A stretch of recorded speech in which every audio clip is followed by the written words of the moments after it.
The mic going? Anyway, my name is Don Crow. I'm visually impaired. So bear with me, at least tonight. Hopefully it'll get fixed sometime before the end of the year. But it's called cataract surgery going south. Anyway, I'll let you take the roll first, Ben. Sure. And we can determine that we don't have a forum. Excuse me. Chair Nord, Here, Alder Myers, present, and Alder Madden. Present. that's it. So no quorum. That means no official meeting. So therefore, no minutes discussion at this point because no quorum is here, but we can go to the discussion item, agenda item 3. Item two, sorry. And I'll let you introduce it. Okay. Thank you, Chair. So this was at the request of several members of the committee, kind of talk about holistically, I think, the way that our public works projects are communicated to residents and other stakeholders throughout the city. So talked internally with staff, engineering staff, as well as Brent, the city's communications manager, kind of get an idea of what the current process is now, as well as potential ideas for future improvements as we gear up for 2026 and beyond in terms of projects within the city. So in your packets, there is a memo and spells out kind of the ways that staff are able to update residents and stakeholders. Just going down the list, the majority, if not all of them, are internet or e-based, which certainly can be convenient for some, but not all. So I think a few ideas that staff had was kind of going back to maybe more traditional or different methods other than e-based solutions. A few that staff had kind of kicked around was maybe a yearly construction kickoff meeting held in the spring ahead of construction projects starting, and maybe if they're wrapping up the design phase or in the design phase, an opportunity for residents to see design sets, residents to kind of understand what's going on in their neighborhood or if areas that they commute or utilize frequently. An idea from a previous community, and I think something that's been used here as well, is a simple mailer. If it's a postcard flyer to residents within a certain block radius of a construction project. Obviously with mailers, just with any other form of communication, it's kind of incumbent upon the person to take time to read it and maybe consume it. I know a lot of times people get mail and maybe don't necessarily look at it, but hopefully that's another avenue for staff and the city to reach out to those to kind of inform them of what's going on. And lastly, again, maybe a lower tech solution is placing some signs within the neighborhood ahead of a construction project. Again, can alert residents if they were unaware of something that's going on within their neighborhood. So those are just a few things that we kicked off, but this was just a discussion item. So happy here to take notes and listen to the committee in terms of ideas for the future. Can I start? Sure. All great ideas, obviously, but people that live, for example, on a specific street are all invited to public hearings regarding the street, especially when there's curb and gutter and sidewalk involved. Sure. So they're involved, if they want to be. Mm-hmm. I enjoy the email. I mean, like even this morning, we got an email on High Road. Mm-hmm. I don't know if it's directly to me because I use it a lot Mm-hmm. or to the whole city. Mm-hmm. But, and then also just updates on construction. I think those come out once a month or once every other week in email. Well, it depends. I think he does some updates, but we do a weekly construction roundup. Yeah. And then post it on the website. So if you missed it, you can always just click and see. But the High Road is a great example. That one was a drastic change. So that's why we sent that email this morning. So obviously the developer decided, well, I'm going to cross it today. I wasn't involved in the project, but I just know that I got a call early this morning and we needed to adjust the dates. And that's when we would do the And it additional. happens all the time. Yeah. It's weather related, it's can be multiple things. And so I appreciate that. Our older, Lisa, Yarrow, also sends out a bulletin once a month, which gives us updates, at least in our district, of what's going on. So I feel I'm well informed. Obviously, there are citizens here that may or may not agree with that. But anyway, that's all I have to say at this point. So we'll pass it on. And by the way, we'll give everyone a chance to speak. Normally, if it's council, you get 3 minutes. I don't know if that's going to work. There's only 3 of you. So barring this meeting going, on infinitum where we have to cut some people off on comments, I'll just leave it open at this point as chair, and we can discuss back and forth or however you'd like. So, next, anyone else on the committee?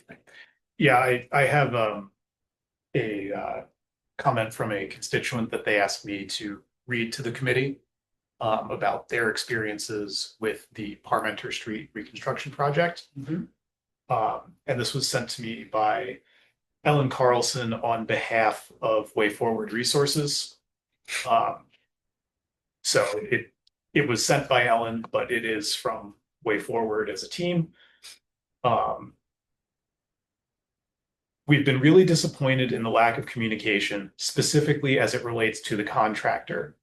I've been grateful for the quick responses from Middleton City staff when we've put out the SOS, but to this day, we've not once heard from anyone regarding project timelines and what to expect, and especially not from the contractor. From the beginning, no one ever asked us our business needs. For example, one of our drives now only has access from a particular direction, and medians do not make semi-truck access, or the medians do make semi-truck access quite difficult, nor for the duration of the project. In fact, a few conversations we had with crews on site early on were very dismissive, hearing things like, quote, "It doesn't matter to us if people can access your lot," or, quote, "We don't believe that you have that many people coming out," or, quote, "We don't care that people come on the weekend. That's when we are scheduled to work." No signage was offered regarding business access, and worse, when the signage was negotiated and made, it was at one point removed and was never to be found again. We got notices of water shutoffs less than 12 hours prior, and notice of access disruption sometimes within a few hours, where we found ourselves outside with emergency vendor meetings to try to determine how we would get semi-trucks into our property, sometimes even canceling them or closing at the last minute due to the inability to have guests on site. I have never been through an experience like this, so I realize that I don't know fully what expectations should be, but it doesn't seem like this is how it is supposed to operate, Alan.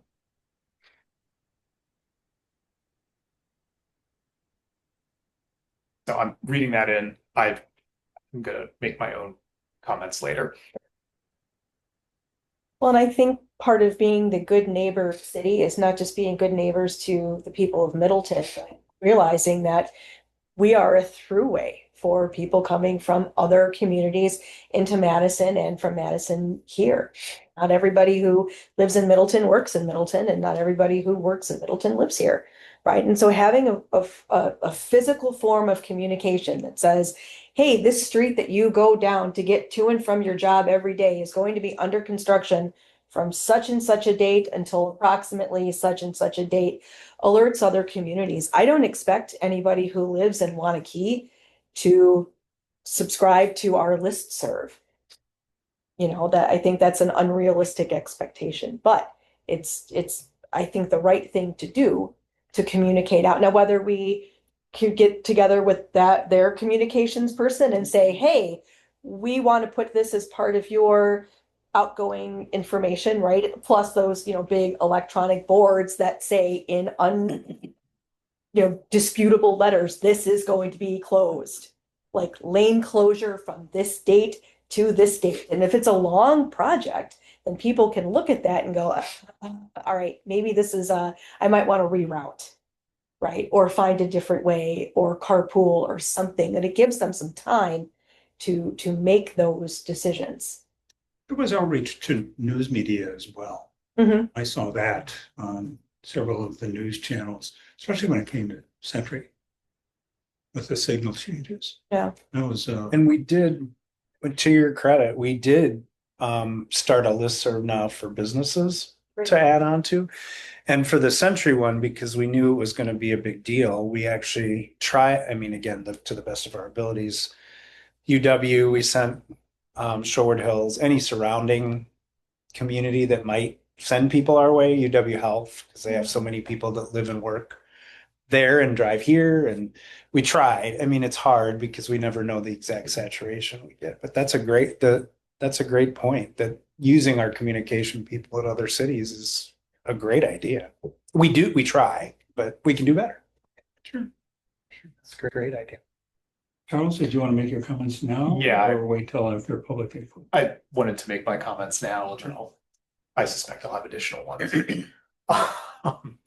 So just for the experience that Way Forward had, I understand that there are limits to what city staff can and cannot control.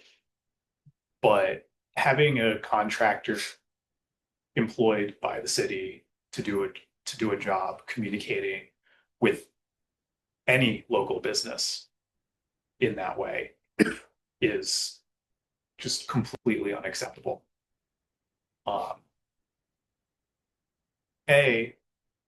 If you don't care about the community that you're doing the job in, you're probably not going to do a very good job because you don't care. That's what you just said. It's not an unreasonable expectation hearing that. But B, no business can be expected to operate with random shutdowns. That's not something that we'd expect of any business. And I'm concerned because what I've gathered from my conversations with parties involved is that this particular contractor said, oh no, we're letting them have the street open, but they were parking their heavy equipment behind the signs. So they were actually engaged in a constructive closure of the road, which was nominally open for local traffic. Because if you're on your way to the place and every single time one person needs to access it, four different pieces of heavy equipment need to be moved and the sign needs to be moved, that road is functionally closed to traffic. It just is. Especially if you have 300 guests in and out on any given day, which is not uncommon at the Way Forward site. So I want us to figure out a way where we can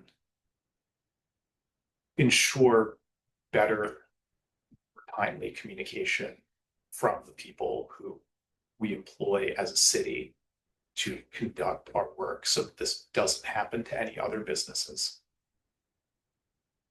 Normally, in other projects, there's a leader of the construction crew who communicates with our on-hand guy with probably daily, if weekly, if not even daily schedules. So everybody knows what's going to happen. Is it possible for that to be sent to these local individuals? The communications guy have a list of those affected employees, because that would be more beneficial, because they come to the city and say, okay, we're going to do this week, and then send that out to those individuals that are affected. And yes, there's going to be interruptions. Oh yeah. But I think if it's not, oh, you got an hour, and then we're going to shut her down, give it some time, I think that would be better. Yeah, I mean, I don't think anybody expects a road reconstruction project to To not not close. disrupt anything ever at all. Especially as major as that one is. It's more of how can we make sure that the disruptions are planned. Yeah. And there's enough time in advance given to the businesses and the residents. Hand up. Hey, this is Mike. I don't know if you can see me, Don, but I it's see you. me. And Okay. good evening, everybody.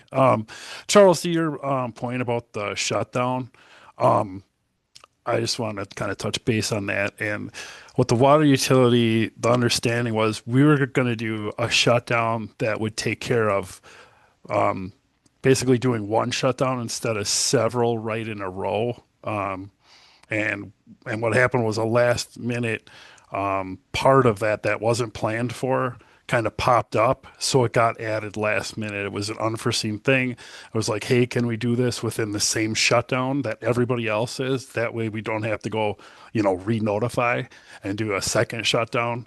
So it was obviously, some things that are there's always some things in a project that are not, accounted for. Things pop up, things happen.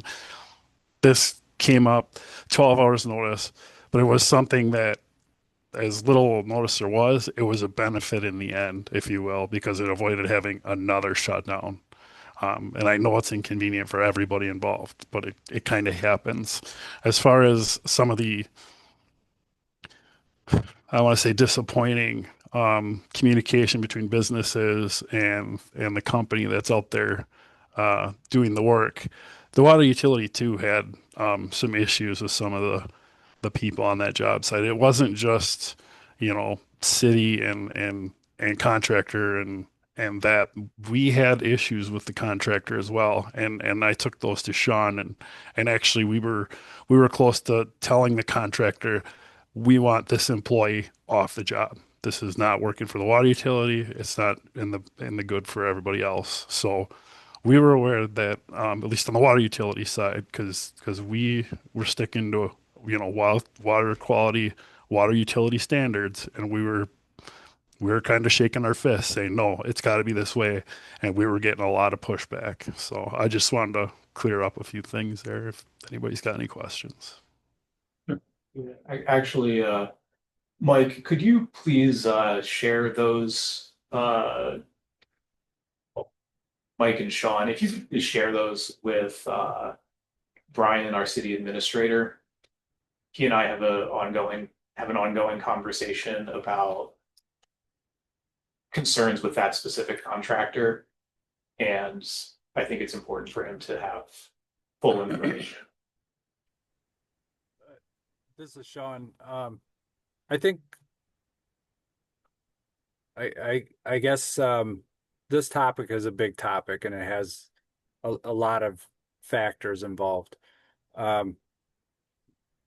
I think if we start talking specifically about employees or of a certain contractor, one thing to keep in mind is that most of those jobs are union jobs and the workers tend to move around from contractor to contractor. So if you have Parisi in there on one job, the next year you may have a couple of the same employees with SNL. So it's difficult to pinpoint it with a contractor, and it's an employee thing, which makes it a little bit more difficult. I know the contractors try to keep their employees in check. That doesn't always work. And sometimes those employees get let go and they go to work for another contractor and they're back in the city the next year. So.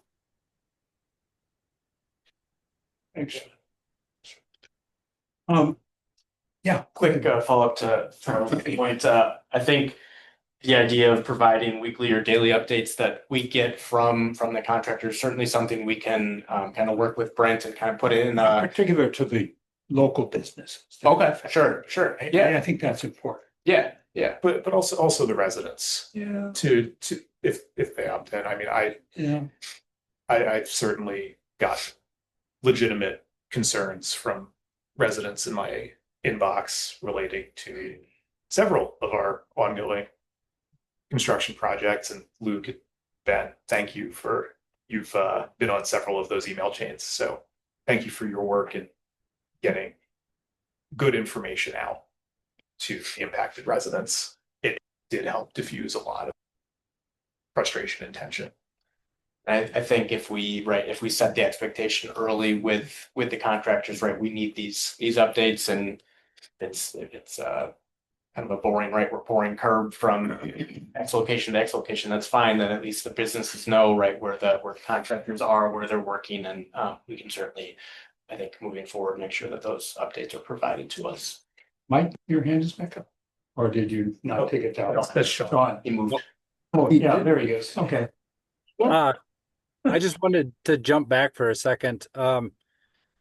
So as I kind of stated before, there's a lot of things going on. And I think it's a lengthy discussion that we could have. As somebody who's been with the city for 23 years and doing project management, there's things that I've seen that have changed with construction. And that's a whole, I'm not even sure where to begin with it all, but I think communication with the public is a good thing. I think we also have to keep in mind that projects are always changing, and they're changing not day to day, hour to hour. And it's very difficult with the staffing that we have, because we are flat out understaffed, to take an hour out of my day to spend updating and communicating. That's an hour we're not out in the field getting things done. It is very difficult. And the easiest way for us is we can give a weekly update, but I am not sure how we can convey to property owners that things are changing, that we suddenly have to dig a trench in front of somebody's driveway. We'll go knock on their door, try to get a hold of them, but then they come home and they can't get in their driveway. I think there is a certain level of expectation from property owners and from businesses that there should be no interruption to their life whatsoever. And that frustration is felt by staff and by contractors when we have residents coming out and saying to me personally, I clearly do not know what I'm doing and shouldn't be doing this for the city. I've been here for 23 years, and I'm as frustrated as I've ever been with projects in the city of Middleton. And I think it's important that we find a balance between letting residents know that we're reconstructing a street, we're making improvements, and that part is going to disrupt their life for a little while. And that it's difficult for everybody, and we all have to be a little cognitive that things are happening. There's a lot more that we could go into about this, but I don't know if you can sense it in my voice, but I'm very frustrated with the process that we have right now as a project manager. Just to back Sean up, I too have been with the city 20 years. And when you take a look around the city, especially on that north side, there is more growth and more ground tore up than I think has ever been. We generally would see like, one neighborhood going in at a time, or a part of a neighborhood. I remember when North Lake went in. I remember when Hidden Oaks went in. They just started off with a small area and then kept going. It wasn't multiple developments like what Sean's, portraying, and it is. We have more on our plate than ever before. And I think too, I am the public as well, coming from Wanakee, that people have less patience more than ever before. Any sort of disruption in their day to day it seems to be that it's just completely unacceptable anymore, and that just is far from the truth. You have to go through some bad to get to the good, and once you get through the bad and the frustration, it's beautiful. But unfortunately, there's some growing pains, and that we all have to deal with from our side to the public side to everything. And I too, it would be hard to come up with a weekly report and spend an hour, reviewing and pushing out to the public on where we're at and what's coming and whatnot, because every day is different. We never know the surprises we're going to deal with, or what's going to get hit, or what's going to get tore up, or weather. There's so many benefactors and factors that contribute to all this, where it's totally fluid from minute to minute. It changes, and we have to work with the contractor on that, and the contractor has to work with us, and the contractor has to work with the public, and we have to work with the public. There's so much going on. We're all doing the best that we can. And I want to put some things in perspective from a staff standpoint. We strive to do our best, and we never want to have anybody upset. We don't want to interrupt people's lives. I have 5 projects going on right now. So if I'm giving updates on 5 projects every day. That's time. That's real time. The other part is, and I'll give you an example, and I talked to Ben about this earlier today. On Century and Allen, we have just under 20,000 cars that come through there each day. If we had 100 complaints a day on that intersection or that project, that's less than 0.5% of the total vehicles traveling. So I want to keep, I guess, in perspective that I think we're doing a pretty darn good job with the percentages of complaints. Obviously, we don't want any, but the percentages of complaints are very low. But I will tell you this, we spend a ton of staff time dealing with those 0.5%. So that's all I have to say for this.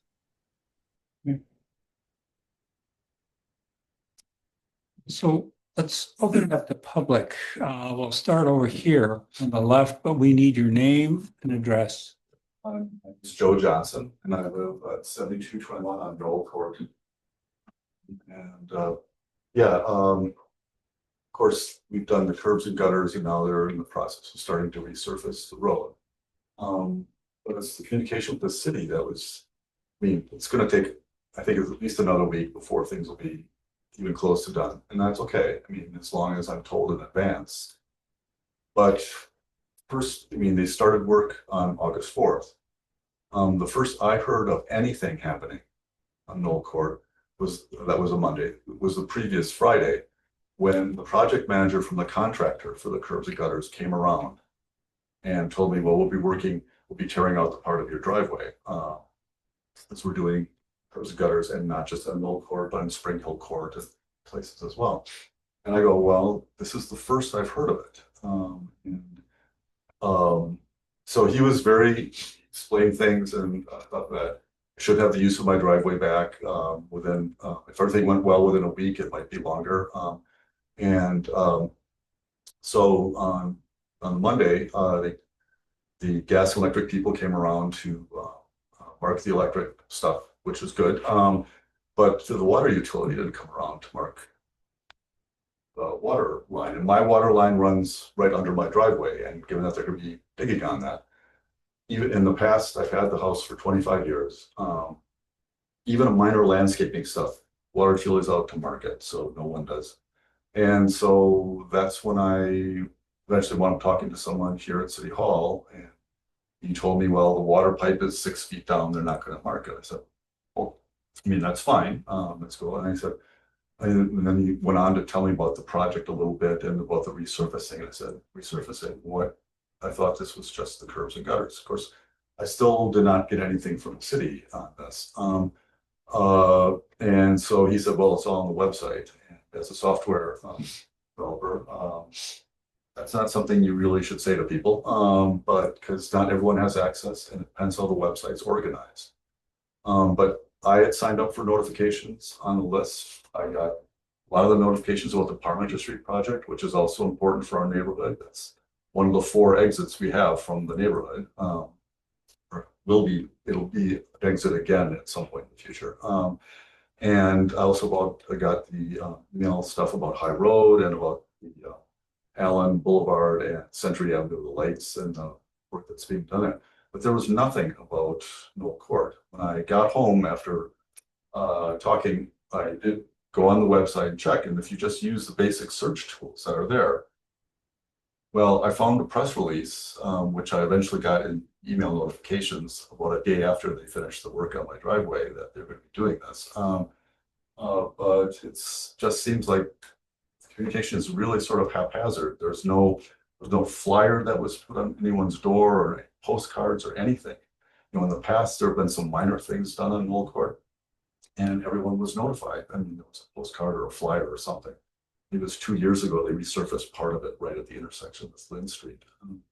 But yeah, I mean, it's going to be done. It's great because it was not in the best shape, and no one's complaining that it doesn't need to be done or anything. But you know, like the markings on either side of my driveway. Well, a couple of years ago, someone marked them, and they marked them again last year and then this year. And was I supposed to know it was actually going to happen because they're orange this year instead of white? I mean, I was just very confused. And thankfully, the project manager to the contractor explained to me what was going to happen and when. So I'm parked like 2 or 3 blocks away out of the traffic vortex that's forming over the closed streets because the Spring Hills or the Spring Window Fashions people now they can't get out on Parma Street.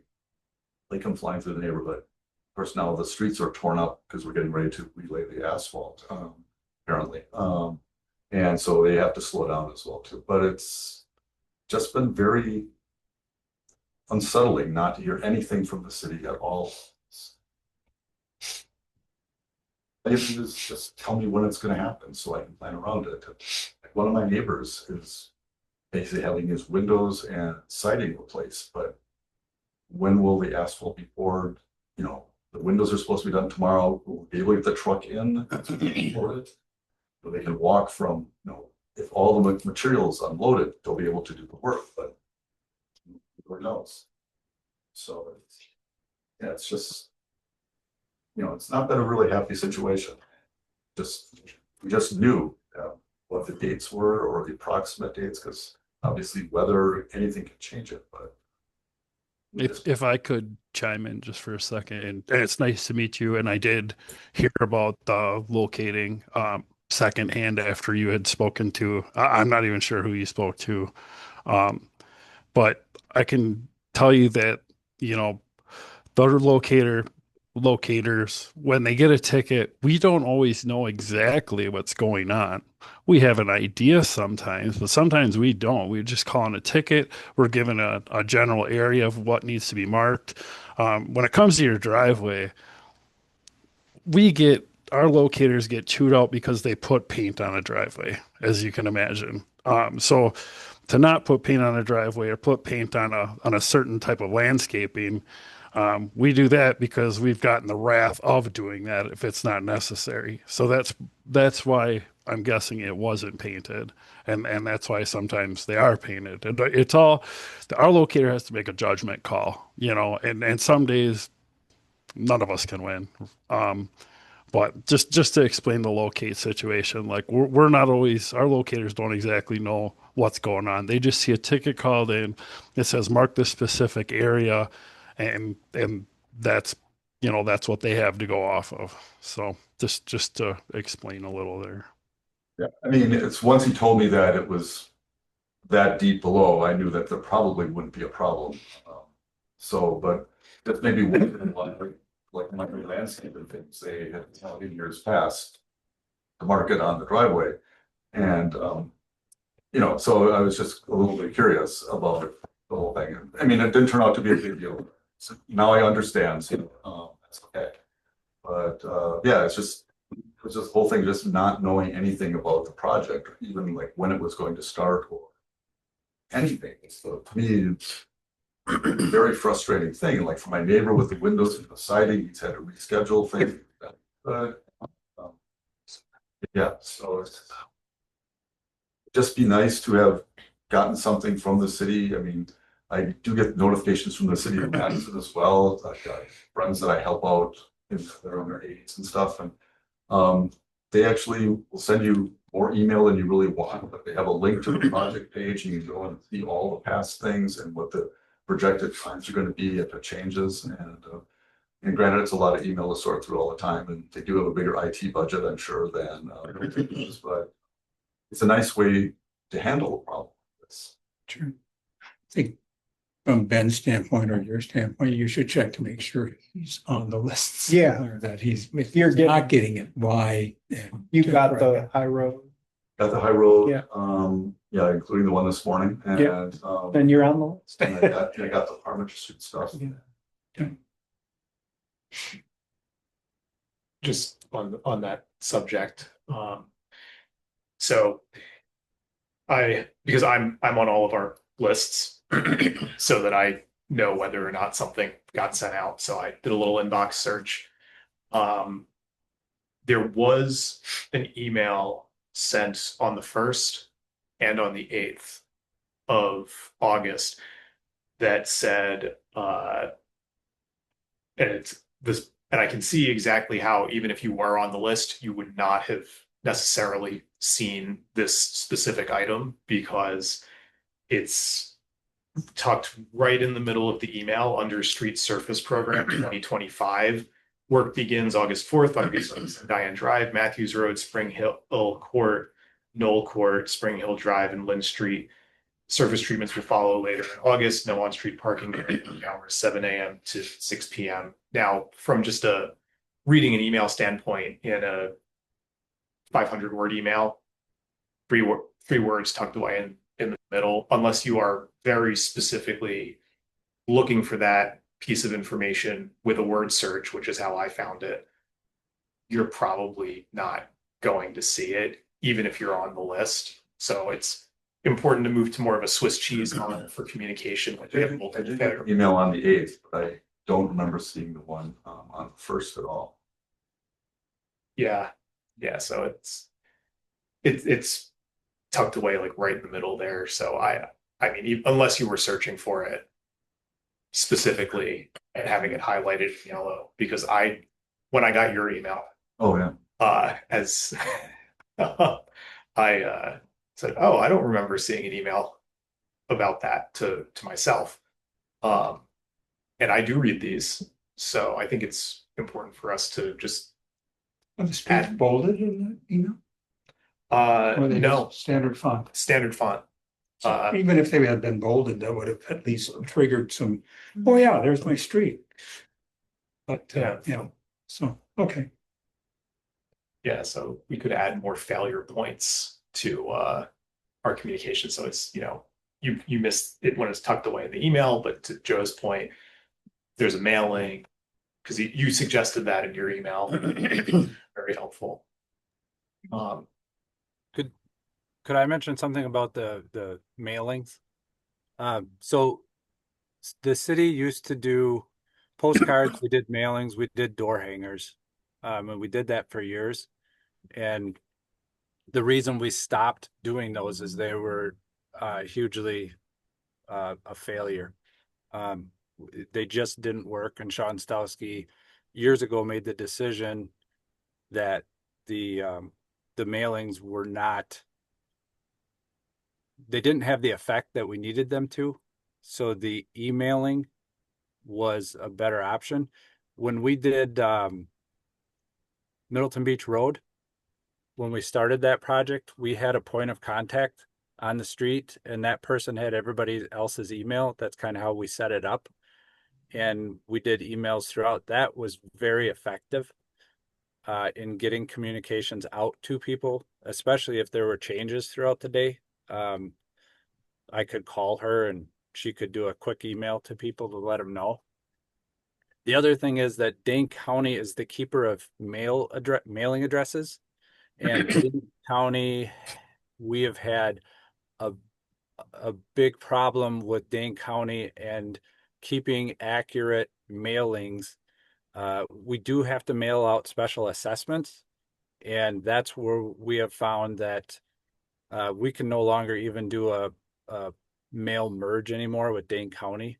So from a staff point, it's very difficult for us to create mailings. I don't know if somebody's got suggestions for how to work around that.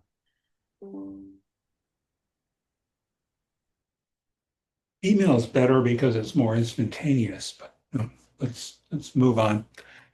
Ma'am, you're next. My name is Kirsten Faulkner. I live on 3414 Valley Ridge Road, and some of you might know me from the Ped Bike Transit Committee, of which I've been on for 4 years and am now vice chair. As somebody who has lived and worked in Middleton for 24 years and commutes 95% by bike, foot, and bus, I want to express my concerns for the lack of communication, specifically for those people who use bus, bike, foot, or micromobility / wheelchairs to get around the city, which is quite a few and is growing. It seems like almost all the communication has been in the email updates, which I get all of them, has been solely car based and not even metro bus based, but definitely car single use user. These people are not vulnerable users like those on bike, ped, or waiting at bus stops, or those traveling by wheelchair. And for us to put so much emphasis on those traveling by car and the safety and convenience of those traveling by car versus the safety of vulnerable users, I think is extremely irresponsible. Many of you have read my emails discussing this. I've been contacting all of the alders and many of the city's staff. And this isn't just for me. When I'm writing in, I am speaking for those people that I see on a daily basis. So parents with kids alone trying to get to the park, library, school, pool, whatever. And a lot of senior citizens in wheelchairs, especially around Middleton Glen, trying to navigate these scenarios, especially on Century and Allen and Century and Q. I go through those two intersections probably 4 times a day, getting to and from my clients and then also to my job at the medical school. It has been an absolute nightmare. I have been reporting these issues for 2.5 months, and nothing has been done as far as communication, not only by letting people know what alternatives they have, which are none. There are no other alternatives for people in Northeast Middleton to get to and from their homes by bus, bike, or foot, but also the signage. And so I want to really include the signage as communication. I would encourage, before the project is done on the 28th, for everybody to go and walk the length of Century Avenue from Q to Allen and try to navigate those two intersections. Sidewalk closure signs are placed middle of the road where I don't think anybody in this room would feel comfortable crossing 4 lanes of Century traffic without an RRFB or a light. We have adopted complete streets policy as a city, and we need to be following that. Those signs should have been placed at lights such as Highland or Branch Street, alerting people that there will not be a safe crossing at Allen or at Q, but also to expect somebody to walk 5 or 6 blocks their way each way to get to CVS, to get to one of the businesses is absolutely ridiculous. People are not going to be doing that. And so we're setting up a real unsafe scenario there. The city of Madison always provides route funding signs and barriers. We had the barrier set up on Century Avenue, closing 1 lane. All we had to do is make that a safe walkway and bikeway for people with signage directing them to use that, since the lane was already closed. The video that I sent, and it may not have compressed and sent, I want to just explain what I saw today. I saw a mom with 2 kids, 2 young girls, biking down Century Avenue on the North Mendota path towards Allen Boulevard. And they came up to the sidewalk close sign and they just stood there for a while and looked at it like dumbfounded. And then she proceeded to get off of her bike and bring her two little girls that were easily under 10 into Century Avenue at rush hour at 4:30 p.m. to try to navigate that Allen Century. This is terrifying. Might have the guts to do something like this. Nobody should have to. And so we really need to work on communication in our email updates and flyers talking about safe routes for those traveling by other means. But we also have to have proper signage and safe routes set. Also, I have had 2 buses canceled on me because Madison Metro, when they are running really far behind, they cut out part of the R route. So this has happened in other construction projects too.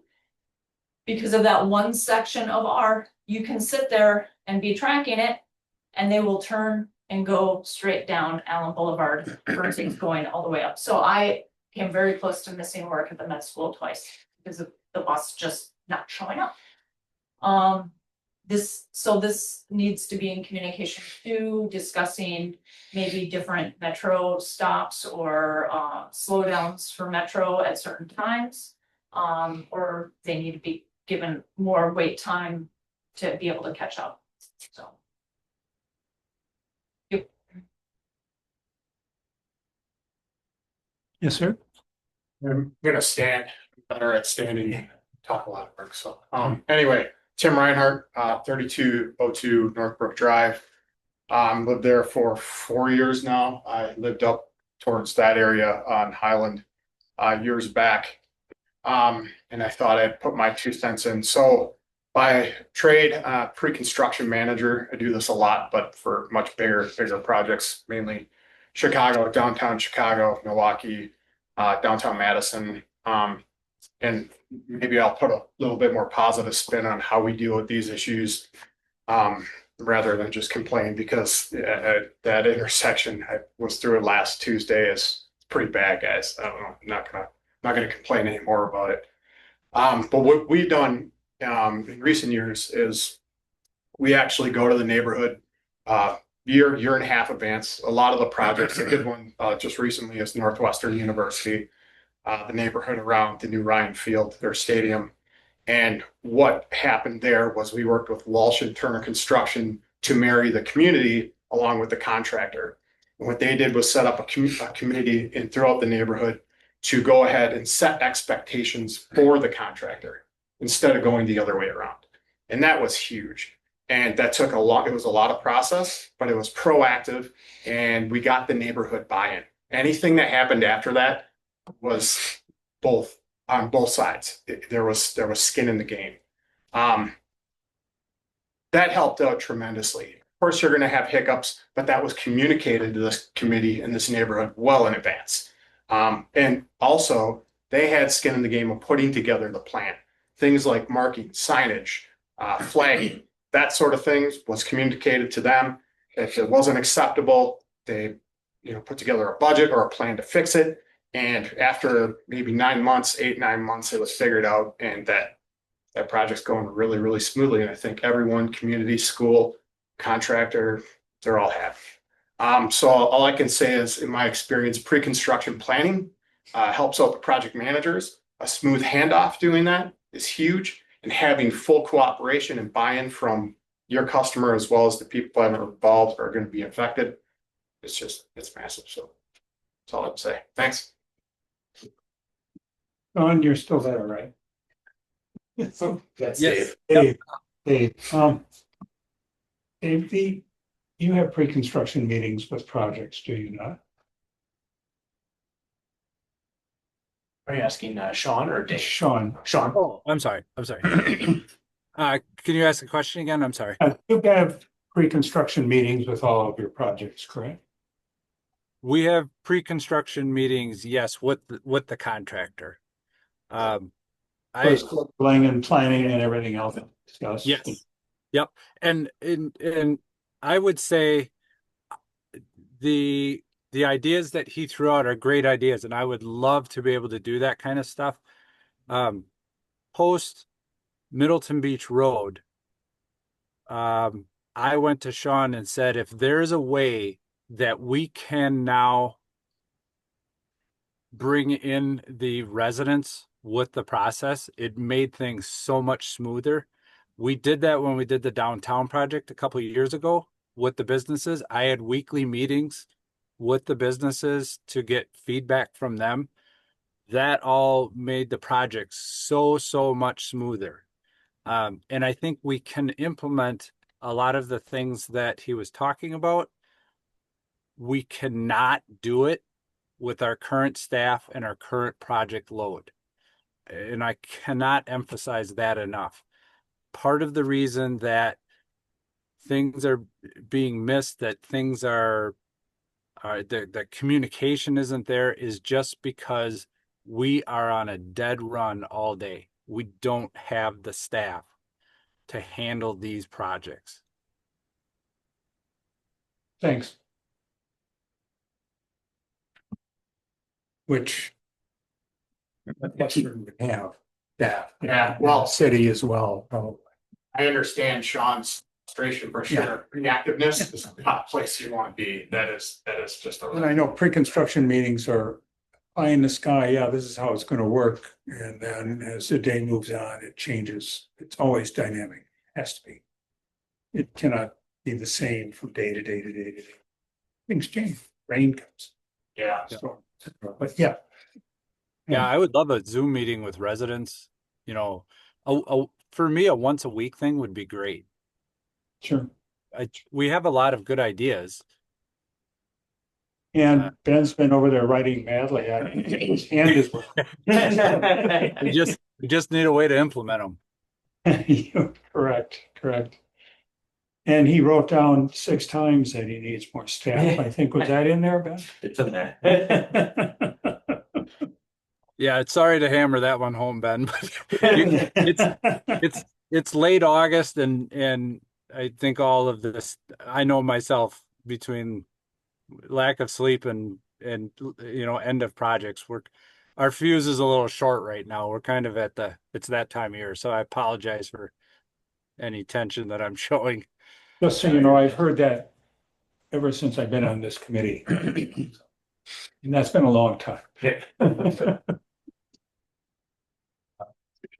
All right, Dave has his hand raised. Dave. Someone has their hand raised. Dave? Yeah, good evening.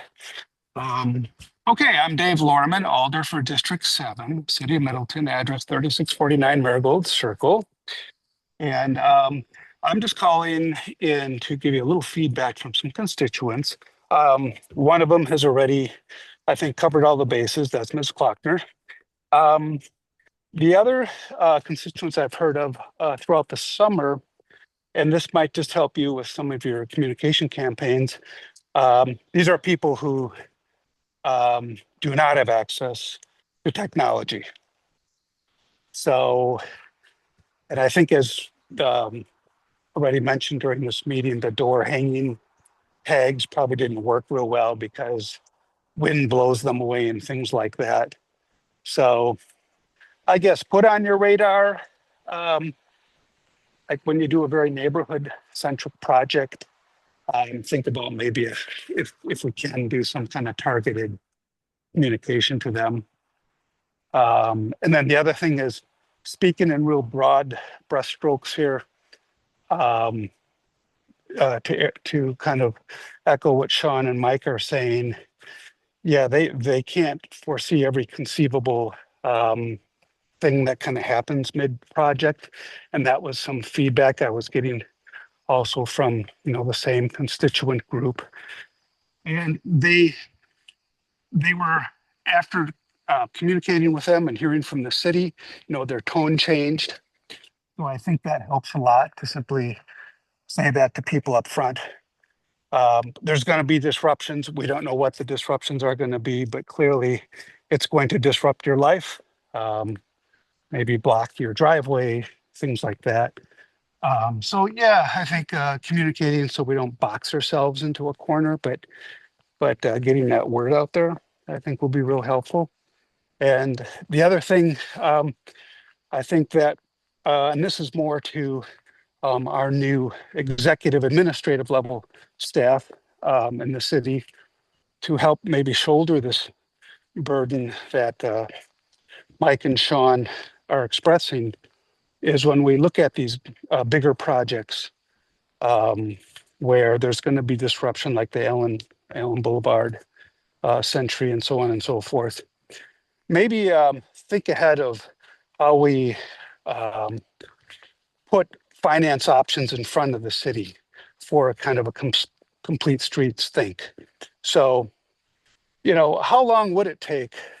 How much longer would it take to do a project like Century and Allen to close off one side of the street, leave the other side open for the pedestrian and bike, as opposed to the pain point that we're seeing where you're just trying to get it all done within 2 months.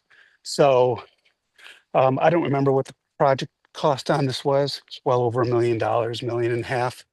So are we looking at a $2 million project over 4 months as opposed to a $1.5 million project over 2 months? So, and I'm just throwing these crazy ideas out there, but kind of think about when it comes to go time to put this back in front of Public Works Committee and then get it through Finance and Common Council. We have these kind of options to look at. So you're saying, well, we could do it this way. It's just going to cost more money and take more time, but we'll be able to accommodate the city's complete streets policy, for example, and maybe shift that burden directly to the Common Council. So if we're sitting there and we say, well, you know what? We don't care. It's all about money and we want to get the thing done quickly. So we're going to go with option A, which is maybe doesn't represent a policy that the city would like to keep in force, but we don't have the money or the time or resources to pursue option B. Or you let the Common Council say, nope, it's option B. We're committed to complete streets and accessibility, and this is the route we have to go. So I think in those terms, and that's all I got. Thanks. Thanks, Ed. Appreciate it. Ben, I'm sorry, I gotta run. Sounds good. Thanks, Sean. No problem. Thanks for joining us, Sean. Thanks, guys. I appreciate all the input, and I'm glad that you guys are having this discussion. And I'm hopeful that we can come up with a policy of my goal would be to have a checklist of things that we can go through that is going to take into account the contractor, the residents, the city, the staff, everybody. So I'm very glad. Something else I didn't mention, but it's very obviously Brent sitting there. We now have somebody in communications, and I think that is essential to what we're trying to do in the city. So I'm very glad that Brent's around. He's a big help. So appreciate you, Brent. Thanks, Sean. We appreciate your input. Have a good week. Have a good week. Rest of your week. I don't know. Is it a good time to start bringing up fall flushing schedule, the county projects that are going to be the bridge, the county road projects going up Baskerville? No, I know. He's I'm got just his hands full. He's planning for the Century Avenue Bridge into with the county running the town. no, I know. I'm trying to bring some smiles and some joy. So All right. Yes. Yeah. I just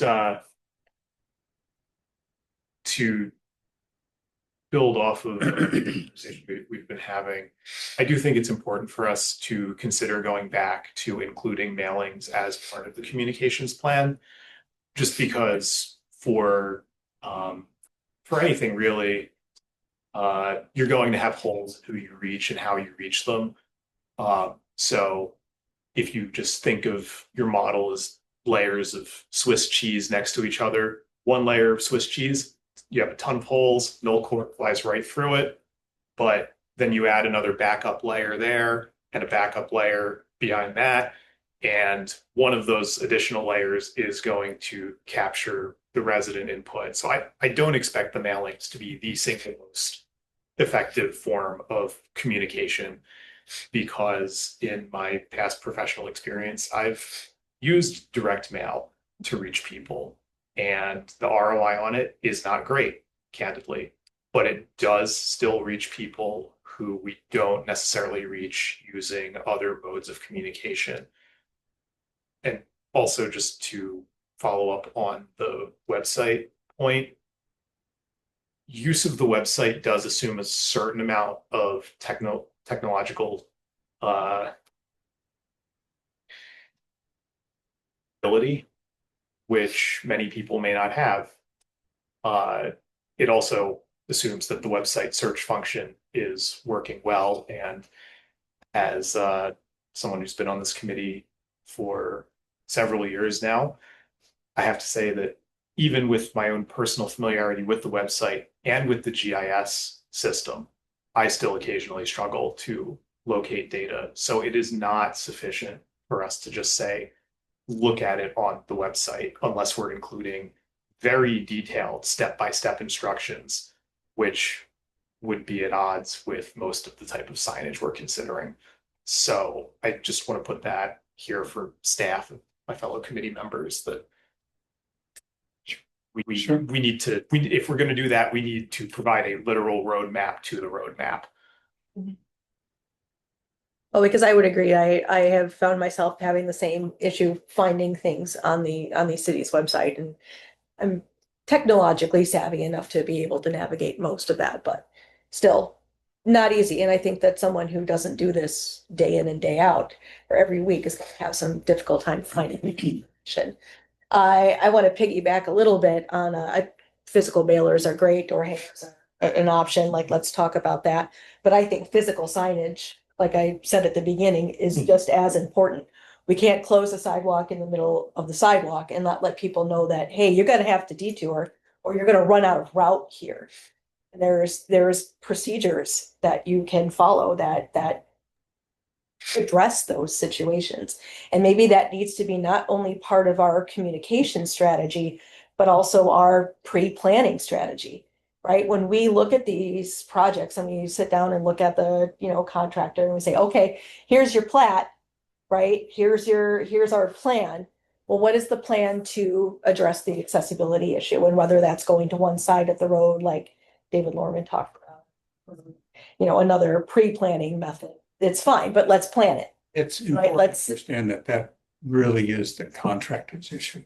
Right, Because but we hire them. we hire, And as part of that hiring process, when we give out that boilerplate agreement, it says, you have. it said bike ped transit, it now says complete streets, Yep. right? Ways and means. Yep. Let's make sure that we adhere to that. I think it would be helpful to not only have a system of communication for staff and for the residents, but and I think this would be helpful to you guys in public works and city staff, like, give us that information too.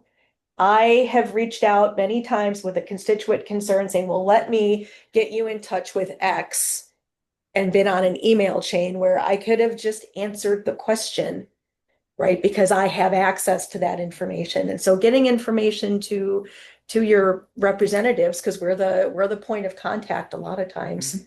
Yeah. It is important, and would take, maybe one or two more emails a day off of your plates. And I think what Sean was talking about with resource, having that in the contractor scope, that's huge. Have them do the heavy Yep. lifting for you guys. Yeah, we could absolutely change the draft contract to include communication expectations, and that would take a lot of work. Would be part of the specification. Yeah.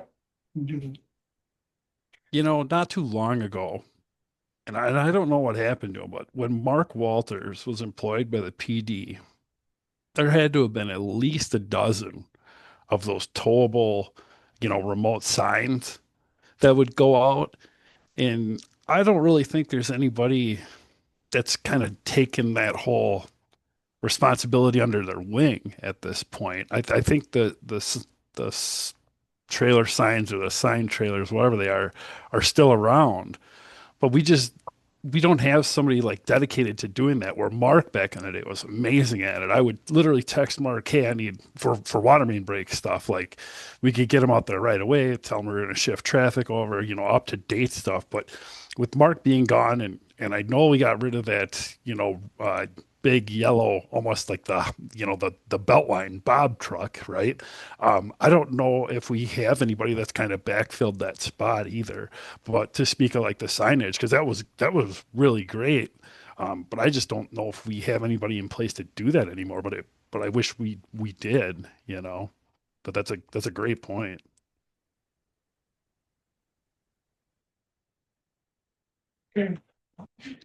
Thanks for joining us. Thank you. Thank you. Thank you. Good night. Appreciate it. Thanks, guys. Thank you. Thanks. Have a good night. Danny? Yep. Since there's no quorum, are we gonna continue with the rest of the agenda or? Which Ben, is, Ben, do you have anything for me? I do not, Mike. Okay, I'm gonna go to our other district meeting. That's right. Yep. Good night. Thanks, Mike. Have a good night. You guys take care.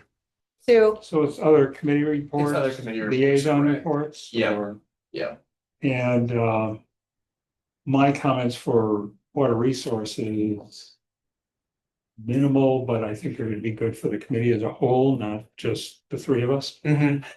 Oh, sure, sure. And I can handle it at the next meeting. Yep, that sounds good. Since we still won't have another water resources meeting before. Got it. Again, we haven't met, Fed Bike Transit. I have one potential future agenda item. I Okay. think, in order to maybe encourage some goodwill about some of these projects and how about, I would like to explore doing a kind of ride the drive for Parmenter before it opens. So Oh. be open to traffic, Sure. let people look at the path, check it out, ride their bikes on it. Like, hey, we're gonna open to everybody on, Thursday at 5. Yeah. No, Because now the paint's down and everything's done, but it might be kind of a nice goodwill effort Mhm. to the community to say, hey, Is the mayor gonna cut the ribbon for that, by the way? What's it? Communities sometimes will do kind of like a drone overview of a road project once it's complete. I think it'd be great if we had a Farmer would previous, be ideal for. that. right, Oh, what yeah. did this look like? And then now, and I don't know it's obviously had some hardships throughout the project, but I think it will be a really good project once it's complete. So I think it'll be a nice. It adds nice- time to me to get to my daughter's house. well, and I know the bicycle that uses Parmenter. Sure. It's regular routes and transport. Yeah, I mean it adds. Really chomping at the bit. Yeah, I bet. And again, and I think that would be a nice goodwill gesture. Okay, no, that's really like that. I'll see what it's gonna take to put that out there, but I like that. All right. Other than that, do you have any, you had your one agenda item, I have none. And I put off my subcommittee reports or committee reports until the next meeting. Yeah, I think any of that would fall under action technically, Yeah. so. Yeah. Great. Yeah. All right, I think we're adjourned. That's good. Thank you. Well.